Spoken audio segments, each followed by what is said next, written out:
اس video میں ہم پڑھیں گے ایناگرامز کے متعلق۔ تو ایناگرامز کیا ہوتا ہے؟ یہ ایسے الفاظ ہوتے ہیں کہ جن میں ایک جیسے لیٹرز استعمال ہوتے ہیں، ایک ہی تعداد میں استعمال ہوتے ہیں، لیکن ان کی ترتیب بدلنے کی وجہ سے مختلف الفاظ بنائے جا سکتے ہیں۔ مثال کے طور پر یہ لفظ ہے RACE، ریس یعنی دوڑ۔ تو اس میں جو لیٹرز استعمال کیے گئے ہیں وہ 4 لیٹرز ہیں، RAC اور E۔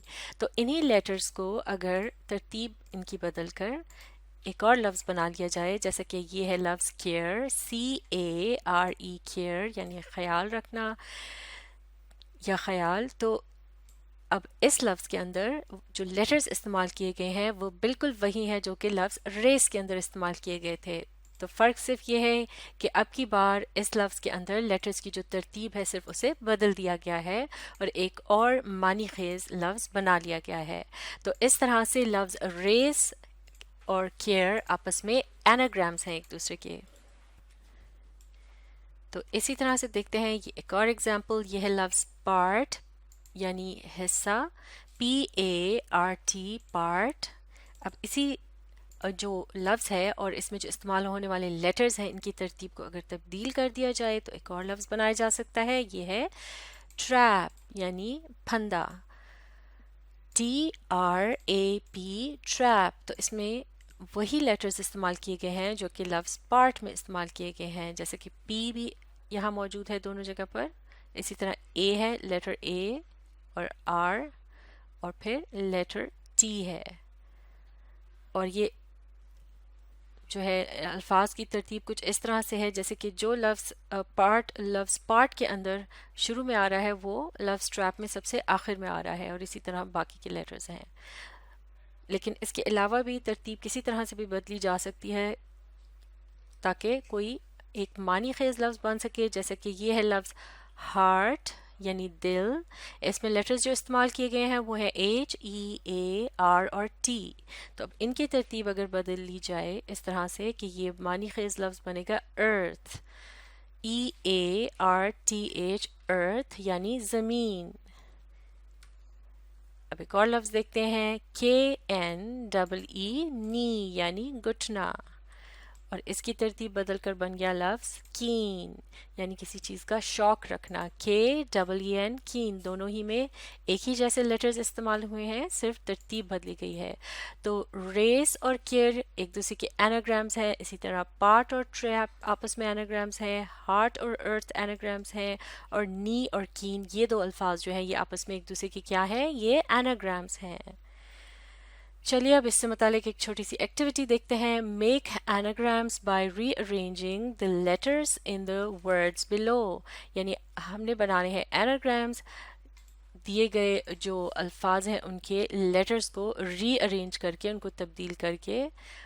تو دیکھتے ہیں پہلا لفظ کیا ہے، یہ ہے میٹ، MEAT، میٹ یعنی گوشت۔